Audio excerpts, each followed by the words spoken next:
ஓம் சாயிரா சாயிரா ஓம் சாயிரா சாயிரா ஓம் சாயிரா சாயிரா அன்பே சாயிரா பேரன்பே சாயிரா அகிலம் தளிக்க ஆத்மா விழிக்க அனுதினம் சாயிரா எங்கள் அன்பே சாயிரா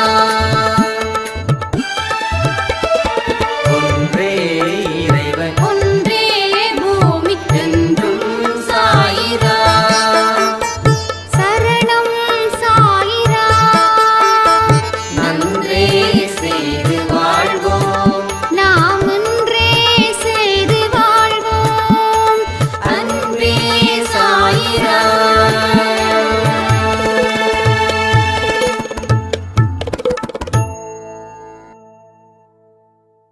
சாயிரா. என் உயிரின் உயிரானவர்களே, சாயப்பாவோட மிராக்கல் அன்பே சாய் குடும்பத்தில் தொடர்ந்து நடந்துக்கிட்டே இருக்குது. நேற்று நான் வாட்ஸ்அப் குரூப்பில் போய் ரொம்ப நாள் கழித்து சில விஷயத்தை ஷேர் பண்ணேன். அப்போது நிறைய பேர் ஷேர் பண்ண விஷயம் உண்மையிலே ஒரு பெரிய ஒரு வியப்பை கொடுத்துருக்குது. சாயப்பாவோட மிராக்கிள்ஸை சொல்லிக்கிட்டே இருக்கலாம் போல இருக்கு. அதில் சில மிராக்கள் மட்டும் நான் ஷேர் பண்ணணும்னு நினைக்கிறேன். அதாவது நாம் நிறைய தடவை சொல்லியிருக்கோம், உங்கள் வாழ்க்கையில் உங்கள் குடும்பத்தில் உங்களை சாயப்பா ரெப்ரசன்டேட்டிவாக நியமிச்சிருக்காரு. உங்கள் மூலமாக உங்கள் குடும்பத்துக்கு ஒரு வழி அது கண்டிப்பாக காட்டும். இதன்படி உங்கள் வாழ்க்கை மாறும். இந்த மாற்றம் உங்களுக்கு மட்டும் இல்லை, உங்கள் சுற்றி இருக்கிறவங்களுக்கும் அந்த மாற்றத்தை ஏற்படுத்தும். உங்கள் மூலமாக ஒரு பாசிட்டிவிட்டி டெஃபினட்டாக புதுசாக க்ரியேட் ஆகும். அது நீங்கள் யாருன்னு மற்றவங்களுக்கு புரிய வைக்கிற விதமாக இங்கே நடக்கும் அப்படின்னு நாம் சொல்லியிருந்தோம். அதே போல் ஒரு சாய்ராமோட வாழ்க்கையிலையும் அது நடந்திருக்குது. தன்னை சுற்றி இருக்கிற வீட்டில் இருக்கிறவங்கெல்லாம் இவங்கக்கிட்ட எங்களுக்கு உடம்பு சரியில்லை, நீங்கள் உதய பிரார்த்தனை பண்ணி எனக்கு கொடுங்க அப்படின்னு சொல்லி கேட்டிருக்காங்க. இவங்களும் அதே மாதிரி பிரார்த்தனை பண்ணி அந்த உதியை அவங்களுக்கு கொடுத்துருக்காங்க. ஸோ இப்படி கொடுக்கும்போது என்ன ஆகுது, இவங்களுடைய அந்த பாசிட்டிவ் மைண்டு, இவங்க மூலமாக கடவுளோட ஆசீர்வாதம் அவங்களுக்கு போய் சேர்ந்து அவங்களுக்கும் அந்த பிரச்சனைகளை இருந்து வெளியில் வராங்க. அப்போது நீங்கள் எந்த அளவுக்கு நம்பிக்கையோடு இறங்குறீங்களோ அந்த அளவுக்கு வாழ்க்கையும் உங்களையும் உங்களை சுற்றி இருக்கிறவங்களையும் இந்த வாழ்க்கை நீங்கள் கேட்டதை தாண்டி உங்களை கொடுத்து ஆனந்தத்தை ஏற்படுத்தும். இப்போ நாம் என்ன பண்ணுறோம், குடும்பத்தில் நம்மளை தள்ளி வைக்கிறாங்க இல்லையா? நீ ராசி இல்லாதவ, நீ எதுக்கும் லாய்க்கு இல்லாதவ, நீ பொழைக்க தெரியாதவ, நீ ஏமாந்தவ, உங்ககிட்டலாம் இந்த மாதிரியான விஷயத்தெல்லாம் பேச என்ன புண்ணியம், நீ பலமே இல்லாதவ, நீ பலகீனமானவ, நீ மோசமானவ, உனக்கு ஒன்றும் தெரியாது அப்படின்னு உறவுகளால் நாம் புறக்கணிக்கப்படுறோம். ஸோ எவன் ஒருவன் உறவுகளால் புறக்கணிக்கப்பட்டு தன்னந்தனியாக நின்று கடவுள்கிட்ட பிரார்த்தனை வச்சு கடவுள் காப்பாற்றுவார்ன்ற நம்பிக்கையோட அவன் அத்தனை அவமானத்தையும் சந்திக்கிறானோ தாங்குறானோ அவனே வாழ்க்கையில் மிகப்பெரிய முக்கியமான ஒரு மனுஷனாக அந்த குடும்பத்துக்கு அவன் காட்டப்படுவான். ஸோ அதே போல தான் நம்ம அன்பே சாயில் இருக்கிற நம்ம அம்மாவுக்கும் நடந்துச்சு. இப்போ யார் யாரெல்லாம் உங்கள் உறவுகளால், உங்கள் கணவரால், இல்லை உங்கள் மனைவியால் ஒதுக்கப்பட்டீங்களோ அவங்களுக்கு இது மிக சரியான ஒரு பாடம். ஸோ உங்களால் திரும்பவும் திரும்பவும் திரும்பவும் சொன்னால் நல்லா புரிஞ்சுக்கோங்க, திரும்பவும் எந்த அளவுக்கு ஒரு காலத்தில் நீங்கள் பலத்தோடு வாழ்ந்தீங்களோ அதை விட 10 மடங்கு இல்லை 100 மடங்கு பலத்தோட மறுபடியும் இங்கே வந்து நிற்பீங்க. உங்கள் வாக்கு, உங்கள் மனசு எல்லாமே தெய்வத்தின் அருளால் இனி பூர்த்தி செய்யப்படும். அந்த பூர்த்தி செய்யப்பட்டது வெளியில் வரும்போது அது பெரிய அளவில் அது வாக்காக மாறும். அந்த மாற்றத்துக்கு நீங்கள் தயாராகிக்கோங்க. ஸோ எதை பற்றி ஃபீல் பண்ணா, கடவுள் ஒருத்தர் இருக்கார், அவர் உங்களுக்கு தேவையான அத்தனையும் செஞ்சு கொடுக்கறது அவருடைய வேலையாக நினைக்கிறாரு. ஸோ அவருடைய வேலையை அவர் சரியாக செய்வார். நாம் நம்பிக்கையோட வாழ்க்கையில் மறுபடியும் இறங்கி போராடணும்.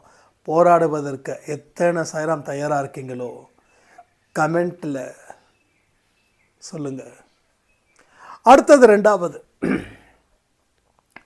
இன்னொரு மிராக்கல் என்னன்னா, ஒரு சாய்ராமுக்கு உடம்பு முடியாமல் ஹாஸ்பிட்டல் போயிருக்காங்க. ஹாஸ்பிட்டலில் ரெகுலர் செக்கப் மாதிரி போயிருக்காங்க. போகும்போது அங்கே ஒருத்தவங்க, ஒரு பேஷண்ட்டோ இல்லை அட்டெண்டரோ சம்திங் யாரும் தெரியல, ஏதோ ஒரு பர்சன் படிச்சுட்டு இருந்த புக்கை பார்த்து ரொம்ப ஷாக் ஆகிட்டாங்க. அவங்க படித்தது ஒரு சொச்சரித்திரம் புக்கு. ஒரு கிறிஸ்டின் பைபிளை அதிகமாக படிப்பாங்க, ஒரு முஸ்லீம்ஸ் குரானை படிப்பாங்க, ஒரு ஹிந்துஸ் வந்து எதை வேணாலும் படிப்பாங்க, பகவத்கீதை படிப்பாங்க, இல்லை விவேகானந்தரோட படிப்பாங்க, இல்லை திருக்குறள் படிப்பாங்க, இல்லை ஏதோ சம்திங் இன்னும் எது இலக்கியங்கள் இருக்கோ படிப்பாங்க. ஆனால் சச்சரித்திரம் படிக்கிறவங்க ரொம்ப ரேர் தானே. ஸோ 10-12 வருஷமாக சாயப்பாவை வணங்குறவங்களுக்கு கூட சச்சரித்திரம்ன்ற புக்கு இருக்குதானே எங்களுக்கு தெரியல, அது எதை பற்றினது, யார் எழுதுனது அப்படின்னு கேட்குறாங்க. ஸோ கடவுளை வணங்குறவங்க கடவுள் சம்பந்தப்பட்ட விஷயத்தை தெரிஞ்சுக்கிறது இல்லை. கடவுள் என்னை காப்பாற்றணும், அதனால் நான் இவரை வணங்குறேன் அப்படின்றவங்க தான் அதிகம் இன்னைக்கு. ஆனால் ஏன் கடவுளை நான் வணங்குறதை தாண்டி என்னோட கடவுளை நான் புரிஞ்சுக்கணும், அவரோட வாழ்க்கையில் நடந்த சுவாரஸ்யமான விஷயங்களை நான் தெரிஞ்சுக்கணும்னு நினைக்கிறவங்க சிலர். அப்படி நினைக்கிறவங்க சிலராக இருக்கிறவங்க கிட்ட தான் அந்த சச்சரித்திரம் புக்கு இருக்குது. அதை ஹாஸ்பிட்டலில் போய் படிச்சுட்டு இருந்தாங்க அப்படின்னா யோசிச்சு பாருங்கள், இவங்களுக்கு கடவுள் வந்து எவ்வளவு துணையாக இருக்கார். நீ எந்த இடத்துல போனாலும் அந்த இடத்துல நான் தானே இருக்கிறேன். அப்போ அந்த புக்கு மூலமாக இவங்க இருக்கிறாங்கன்னு, சாயப்பா இருக்கிறாங்கன்னு இந்த சாய்ராமுக்கு அவர் இன்டைரக்டாக சொல்லியிருக்கக்கூடிய விதத்தை பார்க்கும்போது மெய் சிலிர்க்குது. ஸோ சாயப்பாவோட குழந்தைங்க எங்கே போனாலும் சரி அவருடைய சாயலை யாரையாவது பார்த்துடுவாங்க. இது 100% உண்மை. அதே போல் 1ஆம் தேதி அன்றைக்கி சாப்பாடு கொடுக்க போகணும் அப்படின்னு நம்ம சொன்னோம் இல்லையா, அப்போ வந்து ஒரு சாய்ராம் வந்து சாப்பாடு கொடுத்து இருக்காங்க. ஸோ கொடுத்தவங்களுடைய அந்த முகத்தை பார்க்கும்போது, தம்பி இது வந்து சாயப்பாவோட அத்தனை இதுவும் எனக்கு தெரிஞ்சது. அந்த முகத்தை பார்க்கும்போது அவர் எனக்கு வந்து போனார், அவருடைய அடையாளத்தை பார்க்கும்போது எனக்கு அவ்வளவு ஆனந்தமாக இருந்தது. அவரோட நடவடிக்கைகள் அத்தனையுமே சாயப்பா போலவே இருந்துச்சு.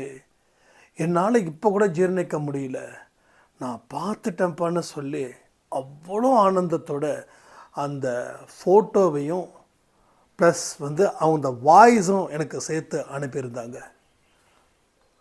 அடுத்தது இன்னொரு மிராக்கல் என்ன நடந்துச்சுன்னா, இவங்களுக்கு பயங்கர தலைவலி, செம்ம தலைவலி. அந்த தலைவலியை தாங்கிக்கவே முடியல. மாதத்துக்கு அந்த தலைவலி வருமா, ஆனால் இந்த தடவை தாங்க முடியாத அளவுக்கு தலைவலி. இவங்க ரொம்ப ஃபீல் பண்ணுறத பார்த்து அவங்க குழந்தை, அவங்க பொண்ணு அன்பே சாய்ப்பாவோட ஃபோட்டோ இருக்கு இல்லையா, அதை எடுத்து அவங்க தலைக்கிட்ட வச்சு பிரார்த்தனை பண்ண அடுத்த 10 நிமிஷத்தில் அந்த தலைவலி காணாமல் போயிடுச்சு. எப்பேற்பட்ட மிராக்கள் சாய்ப்பா இங்கே நிகழ்த்துறாருன்ற ஒரு விஷயத்தை நீங்கள் கவனிச்சிங்கன்னா உங்களுக்கு நல்லா புரியும். நம்பினோரை கைவிடப்படுவது இல்லை. எந்த தெய்வமும் நம்பிட்டா அவர் கைவிட மாட்டார். ஆனால் நம்பாத வரைக்கும் தான் இங்கே பிரச்சனை. நம்ப ஆரம்பிச்சிட்டா நீங்கள் ராஜ வாழ்க்கையை நீங்கள் வாழலாம். உங்களுக்கு எதிராக எதுவும் எப்பையும் கிளம்பாது. ஸோ இது எல்லாத்தையும் நீங்கள் முடிவு பண்ணுங்க. என்ன முடிவு பண்ணணும்? இந்த ஒரு 4 மிராக்கள் நான் சொல்லியிருக்கேன். இந்த 4 மிராக்கல்ல உங்களுக்கு எது உங்கள் மனசில் ஆழ்ந்து உள்ளே போயிருக்குதுன்றதையும் கமெண்ட் பண்ணுங்கள். ஏன் அப்படின்னா இது பல பேருக்கு போகணும், பல பேருக்கு தெரியணும். சாயப்பாவை வணங்குறவங்க வாழ்க்கையில் மிகப்பெரிய இடத்துக்கு வந்திருக்காங்க, நோயில் இருந்து குணமாயிருக்காங்க, கடனில் இருந்து விடுதலையாயிருக்காங்க, இன்னும் பல தீராத பகையை கூட முடிவுக்கு கொண்டு வந்திருக்காரு சாயப்பா. இதை எல்லாமே எல்லாருக்குமே போய் சேரணும். அன்பை சாயில் இன்னமும் நான் அடிக்கடி சொல்லுவேன், உங்களை எந்த ஒரு ஆடியோ பதிவு போட்டாலும் சரி, நான் மறுபடியும் யூடியூபர் மாதிரி பேசுகிறேன்னு தயவுசெய்து நினைக்காதீங்க. ஏன்னா அப்படி பேச எனக்கு பிடிக்காது. ஆனாலும் சொல்கிறேன், உங்கள் மூலமாக பலருக்கு இந்த இன்ஃபர்மேஷன் போய் சேரணும். சேரக்கூடியதால் உங்களுக்கும் உங்கள் வாழ்க்கையில் பெரிய பலன்களை கொடுக்கும். ஏன்னா நான் இன்றைக்கி இப்படி பேசுகிறதுக்கு காரணம், எனக்கு ஒருத்தர் தூண்டுகோலாக இருந்தார். சாய்ப்பா பற்றி நீ அதை ஆர்டிக்கல் படி அப்படின்னு சொல்லி அந்த ஆர்டிக்கல்ஸ் ஒவ்வொன்றா அந்த வாட்ஸ்அப்பில் வருது பாருங்கள், அதெல்லாம் எனக்கு அனுப்பி வைப்பார். அனுப்பினவர் ஒரு குரூப்பில் சேர்த்து விட்டார். அப்போ அவங்க கொடுத்த இன்ஃபர்மேஷனால தான் சாயப்பா பற்றி நான் தெரிஞ்சுக்கிட்டேன். வாழ்க்கையில் நான் என்ன செய்யணும், என்ன செய்யக்கூடாது, வாழ்க்கையில் கடவுள் நமக்கு எந்தெந்த விதத்தில் உதவி செய்வார், கடவுள்னா யார், இதை எல்லாத்தையும் 3 மாதத்தில் நான் இந்த செய்திகள் மூலமாக தெரிஞ்சுக்கிட்டேன். அப்போ என்ன மாற்றின பலன்கள், யாரெல்லாம் அந்த டெஸ்ட் பண்ணி என்னோட பார்வைக்கு அனுப்பி வச்சாங்களோ அத்தனை பேருக்கும் அந்த பலன்கள் அவங்களுக்கு போய் சேர்ந்துருக்கும். நான் இன்றைக்கி இந்த அளவுக்கு இருக்கிறேன்னா அதெல்லாம் படித்ததால தான். அப்போ நான் இந்த அளவுக்கு இருக்கிறேன்னா அதெல்லாம் படித்ததால் தாண்டி அதை என் கண்ணுக்கு கொண்டு வந்த அத்தனை பேருக்கும் போய் சேரும் அந்த பலன்கள். ஸோ இது உண்மையான விஷயமும் கூட. நீங்கள் இந்த விஷயத்தை எப்படி நம்புறீங்கன்னு எனக்கு தெரியல. உங்கள் மூலமாக நிறைய பாசிட்டிவிட்டி போகுதுன்றத நீங்கள் என்னைக்கு அதை அனுபவிக்கிறீங்களோ அன்னைக்கு தான் உங்களுக்கு இன்னமும் நம்பிக்கை ஜாஸ்தியாக இருக்கும். ஸோ நான் வெளியில் 4 பேரை பற்றி சொல்கிறேன் அப்படின்னா அது உங்களுக்கு நடந்ததுன்னு நினச்சி அதன் கூட நீங்கள் ஒன்றி போனீங்கன்னா அந்த அனுபவத்தை தெரிஞ்சுக்கலாம். இல்லைன்னா எதையுமே தெரிஞ்சிக்கவே முடியாது. நாம் நம்புறதுல தெளிவாகவே இல்லை. நம்பாத விஷயத்த ரொம்ப தெளிவாக இருக்கும், ஆனால் நம்புகிற விஷயத்தில் நாம் தெளிவுபடுத்தவே முடியல, நமக்குள்ளே நாம் சொல்லிக்கவும் முடியல. ஏன்னா இந்த நெகட்டிவிட்டின்றது ஒரு சிமெண்ட்டு கட்டடம் மாதிரி, காங்கிரீட் கட்டடம் மாதிரி ஆயிடுச்சு. அதை அவ்வளோ சீக்கிரம் உடைக்க முடியல. ஒரு மண் செவத்தை உடைச்சிடலாம், ஒரு செங்கலை உடைச்சிடலாம், ஆனால் காங்கிரீட்டை உடைக்கிறதுக்கு ரொம்ப கஷ்டம். அது மாதிரி தான் ஒவ்வொரு மனுஷங்களுடைய மனசுலையும் அந்த நெகட்டிவிட்டின்றது ரொம்ப கஷ்டமாக போயிடுச்சு, அதை உடைக்க முடியாமல். ஸோ அதனால தான் எதையுமே உங்களால் நம்ப முடியல. எந்த ஒரு விஷயத்தையும் வைக்கிறதுக்குள்ள அடுத்த பிறவி எடுத்து போகிறதுக்கு சமமாக போயிடுது இங்கே. ஸோ அதனால் நீங்கள் நம்ப ஆரம்பித்தாதான் இதை உடைக்க முடியும்னு நம்ப ஆரம்பித்தாதான் உடைக்கவே முடியும். இதை முடியாது அப்படின்னு நீங்கள் முடிவு பண்ணிட்டீங்கன்னா அது எந்த காலத்திலையும் எந்த காரணத்தையும் எந்த ஆயுதத்தை வச்சும் அதை உடைக்கவே முடியாமல் போயிடும். ஸோ இது எல்லாத்தையும் புரிஞ்சுக்கிட்டா 100% சொல்கிறேன், வெற்றி நிச்சயம். இது சாயின் சத்தியம். அப்போ நம்பிக்கையோட போராடு, இல்லைன்னா போராடாத. ஏன் நம்பிக்கை இல்லாமல் வீணாக போராடிட்டு இருக்கணும்? ஆனால் போராடவும் செய்யணும் இல்லை? போராடாமல் இருக்கவும் முடியாது. போராடாமல் இருந்தால் இன்னும் பிரச்சனை அதிகரிச்சிடும். அதனால் பேருக்கு நம்ம போராடிக்கிட்டு இருக்கோம். அப்போ பேருக்கு போராடுறோம் அப்படின்னா நம்பிக்கை இல்லாமல் போராடுறோம். நான் என்ன சொல்கிறேன், இன்றைக்கி இருக்கிற பிரச்சனையை தீர்த்தா போதுன்னு நினைக்கிறது தான் ஒரு மனுஷன் மிகப்பெரிய முட்டாளாகிறான். அப்போது அதற்கு தகுந்த மாதிரி தான் அவன் போராடுறான். அதை தாண்டி அவன் போராட்ட களத்துக்கு வரலை. அதை தாண்டி அவனால் ஒரு அங்குலம் கூட எடுத்து வைக்கவும் முடியல. நீ போராடுவது அப்படின்றது உறுதியாக்கப்பட்டது. அப்போது அந்த போராட்டத்தை சரியான முறையில் அமைச்சிக்க வேண்டிய பொறுப்பு யாருது? நம்மது தானே. அப்போ அந்த பொறுப்பின்படி ஏன் நம்ம செய்யலை? என்ன பிரச்சனை? ஒரே விஷயந்தான். எந்த ஒரு வேலையை கூட சொல்கிறேனே, ஒரு மணி நேரத்தில் ஒரு வேலையை அறக்க பறக்க செய்கிறதுக்கு இன்னும் ஒரு 20 நிமிஷம் சேர்த்து செஞ்சால் அந்த செஞ்ச வேலைக்கு நமக்கு கிடைக்கக்கூடிய பலன்கள் நிறைய கிடைக்கும். ஆனால் அவசரமாக நம்ம செய்கிறோம். அந்த 20 நிமிஷத்தில் என்ன ஆகிடப்போகுது? நான் சில நேரத்தில் வேகமாக செய்கிறேன் அப்படின்னு எனக்கு தோணும்போது நான் அந்த வேகத்தை குறைச்சிடுவேன். நம்ம மனசுக்குள்ளே ஒன்று தோணும், ஏன் இவ்வளோ பறக்கிற, என்ன ஆகிட போகுது? ஒன்றும் ஆகாது. இந்த பூமி அழிஞ்சிட போதா, இல்லை சூரியன் நின்றுட போதா, இல்லை காற்று நின்றுட போதா, இல்லை பஞ்சபூதங்கள் எல்லாம் அங்கங்கே ஸ்டாப் ஆகிட போதா? அது வேலையை பார்த்துட்டு தான் இருக்குது. எதுவும் அதிகமாகவும் சீரல, குறைவாகவும் வரல. அதிகமாக சிரிச்சுன்னா ஆபத்து. கடல் பொங்குச்சுன்னா என்ன ஆகும்? ஊருக்குள்ளே வரும். ஊருக்குள்ளே வந்துச்சுன்னா நம்ம சந்தோஷமாக இந்த சின்ன வயசில் கப்பலை செஞ்சு, காகிதத்தில் கப்பலை செஞ்சு விட்டோமே, அது மாதிரி விட முடியுமா? தண்ணியை பார்த்தா எல்லாத்துக்கும் சந்தோஷம். தண்ணியை தேடி நம்ம போனால் சந்தோஷம். தண்ணி நம்மளை தேடி வந்தால் என்ன ஆகும்? சந்தோஷமாக இருக்கும், ஓட மாட்டோம். எவ்வளோ ஸ்பீடுக்கு ஓடிட முடியும்? ஸோ எந்த சீற்றமும் வாழ்க்கைக்கு ஆகாது. அப்போ நாமளும் வேகமாக செஞ்சு அதை சொதப்பிக்காமல் பொறுமையாக நிதானமாக செய்து வெற்றி பெறணுன்ற நோக்கத்தை வச்சு நம்ம கழுத்தில் இறங்கணும். அப்போது பொறுமையாக செஞ்சோம், தோல்வி அடைஞ்சால் கூட அது நமக்கு எந்த பிரச்சனையும் கொண்டு வராது. இப்போ நீங்கள் வேகமாக செஞ்சு அதிகப்படியான எஃபர்ட்ஸ் எல்லாம் போடுற மாதிரி போடுவீங்க. ஆனால் அந்த இடத்துல அவ்வளோ தூரம் நீங்கள் எஃபர்ட்ஸ் போட வேண்டிய அவசியமே இல்லை. ஒரு பதட்டத்தின் வெளிப்பாடாக நீங்கள் எஃபர்ட்ஸை அதிகமாக கொட்டினீங்க. அப்போ என்னாச்சு? முயற்சியும் பண்ணிங்க, அதே நேரத்தில் பதட்டமும் அதிகரிச்சது. இப்போது முயற்சியும் ஜெயிக்கலை, ஏன்னா பதட்டம் அந்த இடத்துல ஜெயிச்சிடுச்சு.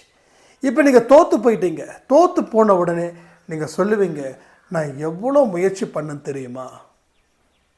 எங்கே தோல்வி நடந்துடும்னு சொல்லி பயந்து இருந்த அதே மாதிரி நடந்து என் வாழ்க்கையே இப்படி போய் மாட்டிக்கிச்சேன்னு சொல்லி அழுதவர்கள், வாழ்க்கையை தொலைச்சவர்கள் பலர்.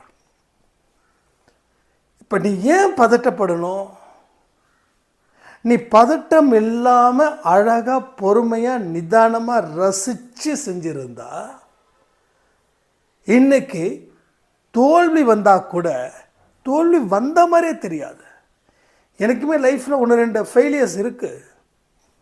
அது வரும்போது கூட அதை நான் வியப்பாக தான் பார்ப்பேன், ஷாக்காக பார்க்க மாட்டேன். இன்னும் கரெக்டாக தான் பண்ணோம், பட் இன்னும் கொஞ்சம் டெவலப் பண்ணியிருக்கலாமோ, அவ்வளோதான். அது என் வாழ்க்கையை அழிச்சது கிடையாது. நம்ம நினைக்கிறோம் வாழ்க்கையையே அழிச்சிடணும். எந்த ஒரு தோல்வியையும் வாழ்க்கையை அழிக்காது. இப்போ நீங்கள் கேட்கலாம் ஒரு கேள்வி, வாழ்க்கையை அழிக்காதுன்னா இன்றைக்கி இருக்கக்கூடிய தோல்வி என் வாழ்க்கையை அழிச்சுக்கிட்டு தானே இருக்குது, இதுக்கு என்ன பதில் சொல்லுவீங்கன்னு கேட்கலாம். நீங்கள் இன்னைக்கு ஏற்பட்ட தோல்விக்கு அன்னைக்கு சரியான முயற்சி இருந்தும் அதை பதட்டமாக இல்லை அதிக பலனை எதிர்பார்த்து செஞ்சீங்க. எங்கே தோத்துடுவோமோன்னு சொல்லி பயந்து பயந்து அந்த காரியத்தில் ஈடுபட்டீங்க. அதனால் சாதாரண ஒரு விஷயத்தை கூட உங்களால் சிறப்பாக செய்ய முடியல. அதனால் தோல்வி அடைஞ்சிங்க. இப்போது உங்களுக்கு ஏன் இந்த இடத்துல இருந்து வெளியில் வர முடியலன்னா, அவ்வளவு தூரம் முயற்சி செஞ்சோம், தோத்துட்டோம். இப்போ நாம் ஜெயிச்சிட போகிறோமா அப்படின்ற ஒரு அவநம்பிக்கையை அடிப்படையாக வச்சு நீங்கள் அங்கேயே உட்காந்துட்டீங்க. ஸோ இதுதான் பிரச்சனை. ஒவ்வொரு மனுஷனுக்கும் தோல்விகள் அழிப்பதற்காகவே இல்லை, இது என்னால் எங்கேயுமே சொல்ல முடியும். ஒரு தோல்வியையும் அதற்கு உண்டான நிகழ்வுகள் அடிப்படையில் தான் அந்த தோல்வி உங்களை அழிக்குதா இல்லை அந்த தோல்வி உங்களை வளர்க்குதான்னு தெரியும். நிகழ்வுகளின் அடிப்படையில் அங்கே என்ன நடந்துச்சுன்றது முக்கியம். அப்படி நடக்கும்போது உங்கள் மனநிலையில் இருக்கக்கூடிய பதட்டம் எப்படிப்பட்டதுன்றது முக்கியம். ஒன்று அதிகப்படியாக பதட்டத்தில் தோற்று போயிருப்பீங்க, இல்லைன்னா பதட்டமே இல்லாமல் இதால் நம்மளை செய்ய முடியாதா அப்படின்னு அலட்சியம் வச்சு செஞ்சுருப்பீங்க. இந்த ரெண்டும் தான் உங்களுக்கு தோல்வியில் இருந்து மீள முடியாத ஒரு தலைவலியை கொடுத்தது. ஆனால் இப்போது இந்த நிமிஷத்தில் நாம் சொல்கிறோம், இந்த தோல்விகள் அத்தனையும் என்னை விட்டு ஓடிடுச்சு. இனி நல்ல வாழ்க்கைக்காக நான் என் மனதளவில் தயார் செய்வேன்.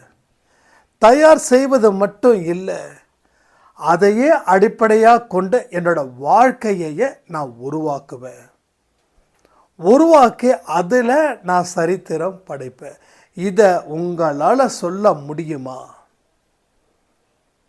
சொன்னால் செய்ய முடியுமா?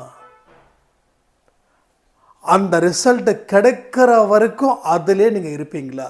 இருந்தீங்கன்னா உங்களுக்கு இப்போவே சாயப்பா உங்கள் வாழ்க்கையை ஆசீர்வதிச்சிட்டார். நீங்கள் உளமாற மனமாற சொல்லணும், நம்பிக்கையோடு சொல்லணும். இது எல்லாம் இருந்துச்சுன்னா கண்டிப்பாக அவர் உங்களை வாழ வைக்காமல் போக மாட்டார், வாழ வைப்பார். வாழ வச்சுட்டு தான் அடுத்த வேலையை அவர் செய்வார். அந்த மாதிரி கங்கணம் கட்டி கொண்டு அவர் செயல்படுவார். இதெல்லாம் நான் நேரடியாக பார்த்த ஒரு விஷயத்தை தான் நான் இங்கே சொல்லிகிட்ருக்கேன். எப்படிப்பட்ட அவநம்பிக்கையில் நான் இருந்தேன்றது உங்களுக்குலாம் தெரியாது. சாவலான்னு சொல்லி பூச்சிக்கொல்லி மருந்தை கேட்கும்போது அவர் எனக்கு அட்வைஸ் பண்ணார். சாயப்பா ரூபத்தில் கடைக்காரர், நீங்கள் பூச்சிக்கொல்லி மருந்து தென்னை மரத்துக்கு ஊற்றுறீங்கன்னா தென்னை மரத்தோட வயசு என்னன்னு தெரியல, அப்போது நீங்கள் கேட்குற தோரணை இது இல்லை. ஆனால் நீங்கள் உங்கள் வாழ்க்கையை வேறு மாதிரி நினச்சி இதை நீங்கள் கேட்குறீங்க அப்படின்னு எனக்கு சொல்லும்போது எனக்கே ஷாக் ஆகிடுச்சு. ஸோ எதுக்கு நான் சொல்கிறேன்னா, என்னுடைய நெகட்டிவிட்டி, என்னுடைய அவநம்பிக்கை எந்த அளவுக்கு இருந்தது, இப்போது எந்த அளவுக்கு நம்பிக்கை இருக்குது, அந்த நம்பிக்கையோட அடிப்படையில் தான் நான் உங்ககிட்ட தினமும் 2 ஆடியோவில் பேசிகிட்டு இருக்கேன். புரியுதா உங்களுக்கு? ஸோ உங்களை விட நான் மோசமான அவநம்பிக்கையால் வாழ்ந்துக்கிட்டு இருந்தவன் தான், அதில் மாற்று கருத்தே இல்லை. அப்படிப்பட்டவனுக்கு நம்பிக்கை வந்திருக்குதுன்னா என்னுடைய மனநிலையில் நான் எப்படிப்பட்ட ஒரு இடத்த கொடுத்துருக்கேன்னா, இனி வாழ்வோ சாவோ, நல்லா புரிஞ்சுக்கோங்க, இனி வாழ்வோ சாவோ, ஆனால் வாழ்ந்து பார்த்துடணும். சாயப்பாவை நம்பி நம்ம களத்தில் இறங்குறோம். அவர் வாழ்க்கையை கொடுத்தாலும் சந்தோஷம், இல்லை வாழ்க்கையை எடுத்துக்கிட்டாலும் சந்தோஷம். இனி அவருடைய விருப்பம் எதுவோ அதுவே எனது விருப்பம். அவருடைய சித்தத்தின்படி எனது வாழ்க்கையை மாற்றுவேன். எனக்குன்றது எதுவுமே இல்லை. அவருடைய கட்டளை, அவருடைய போதனைகள், இதை அடிப்படையாக கொண்டது தான் என்னோடய வாழ்க்கை. அந்த இடத்துல என்னோடய வாழ்க்கை முறை, என்னோடய லைஃப் ஸ்டைல்னு சொல்லுவோம் இல்லையா, அதை சேஞ்ச் பண்ணதுக்கு அப்புறம்தான் துணிவு வந்தது. துணிவு வந்தவுடன் போராட்டம் அதிகரித்தது. போராட்டம் அதிகரித்தவுடன் தோல்விகள் அதிகரித்தது. தோல்விகள் அதிகரித்ததுடன் அதனுடைய அனுபவமும் அதிகரித்தது. அனுபவம் அதிகரித்ததுக்கு பின்னாடி போராட்டம் வேறு மாதிரி போச்சு. ஒரு போராட்டத்தின் முடிவில் வெற்றி அதிகமாக அறுவடை பண்ணுறோம், தோல்வியை குறைஞ்ச அளவில் அறுவடை பண்ணுறோம். ஸோ இந்த போராட்டங்கள் தொடர்ந்து தோல்வியை தரல. ஒரு வெற்றி ஒரு தோல்வி, ஒரு வெற்றி ஒரு தோல்வி, ஒரு வெற்றி ஒரு தோல்வி. ஸோ இப்படி இருக்கிறதால பயமும் இல்லை, அதிகமான எதிர்பார்ப்பும் இல்லை. ஆனால் மனசில் ஒரு வித நம்பிக்கை, ஒரு வித நிம்மதி, இது எல்லாமே சேர்ந்து வாழ்க்கையை என்ன அழகான இடத்துக்கு கூட்டு போய் அழகுபடுத்துது. ஸோ இதுதான் உண்மை. இந்த உண்மையை உங்கள்கிட்ட நான் சொல்லிட்டேன். இதை தகுந்த மாதிரி உங்கள் வாழ்க்கையோட ஒவ்வொரு விஷயத்தையும் நீங்கள் மாற்றுங்கள். அதே போல் இந்த பதிவு முடிஞ்சிருச்சு. ஸோ இது என்னென்னா, நேற்று நாம் கொடுத்த 12 மணி ஆடியோ பணம் சேர வேண்டுமா, அதை தொடர்ந்து 7 நாட்கள் கேட்க சொல்லியிருக்கேன். அந்த 7 நாட்கள் கேட்டால் தான் உங்களுக்கு அதனுடைய அர்த்தம் புரியும், அதனுடைய பவர் என்ன அப்படின்றதும் உங்களுக்கு தெரியும். அதனால் அது ரொம்ப ரொம்ப ரொம்ப இம்பார்ட்டண்டான ஆடியோ. அதை கேட்காம மட்டும் விட்டுறாதீங்க. அதே போல் நேற்று நைட்டு கொடுத்த ஆடியோவிலையும் உங்களை எத்தனை பேர் துன்பப்படுத்துகிறாங்க, எத்தனை பேர் காயப்படுத்துகிறாங்க, எதிர்த்து பேசணும் அப்படின்னு நம்ம நினைக்கிறோம், மனசில் கோபத்தையும் வச்சுருக்கோம். அது நமக்கு தேவையா, இல்லை அதை தாண்டின விஷயம் நமக்கு தேவையா, அதை பற்றி தான் அந்த பதிவை சொல்லியிருக்கோம். அந்த பதிவு நிறைய பேருக்கு நல்ல ரீச் ஆகிருக்கு. அதை யாராவது பார்க்கல அப்படின்னாலும் அதையும் தயவு செய்து பாருங்கள். ஏன்னா எல்லா பதிவுகளும் உங்களுக்காகவே தான். உங்கள் மனசில் ஒரு மாற்றத்தை ஏற்படுத்தி ஒரு உயர்ந்த இடத்துக்கு கொண்டு போகணும் அப்படின்றதுக்காக மட்டுமே. அதே போல் நேரத்தை தயவு செய்து வீணாக்காதீங்க. நேரத்தை மறுபடியும் கொண்டு வரவே முடியாது. உங்கள் ஃபோன் இருக்குது அப்படின்றதுக்காக எல்லாத்தையும் பார்த்துடாதீங்க. நான் திரும்பவும் சொல்கிறேன், எதுவுமே நமக்கு தேவையில்லை அப்படின்னா, நம்ம மனசை ஏதோ சஞ்சலப்படுதுன்னா அது தயவு செய்து டோன்ட் ரெக்கமெண்டட் அப்படின்னு சொல்லி ஒரு ஆப்ஷன் இருக்கும் யூடியூப்பில், அதை கொடுத்துருங்க. ஏன்னா நான் சொல்கிறதுக்கும் காரணம் இருக்குது. அந்த காரணத்தை நான் தெளிவாலாம் சொல்ல முடியாது. ஏன்னா மனசை சஞ்சலப்படுற மாதிரி நிறைய வீடியோஸ் இப்போது யூடியூப்பில் நம்ம பார்க்காமலே நம்ம கண்ணுக்கு சேருது.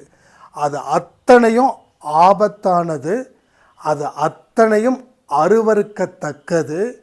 அதை எல்லாம் நம்ம வெறுப்பாகவும் பார்க்கக்கூடாது, விருப்பத்தோடவும் பார்க்கக்கூடாது. ஏன்னா கெட்டது தான். அதனால் அதை ஒதுக்கிடுங்க, அதை உதச்சி தள்ளுற மாதிரி முடிவு பண்ணிக்கோங்க. ஸோ காலத்தை வீணாக்காதீங்க, நேரத்தை வீணாக்காதீங்க, மதிப்பு மிக்கதாக அதை மாற்றுங்க. ஏன்னா இனி வரக்கூடிய காலம் மோசமான காலன்றதில் மட்டும் நீங்கள் ஞாபகம் வச்சு உங்கள் வாழ்க்கையை வாழணும்னு சொல்லி இந்த பதிவை நான் முடிக்கிறேன். ஜெய் சாய்ராம்.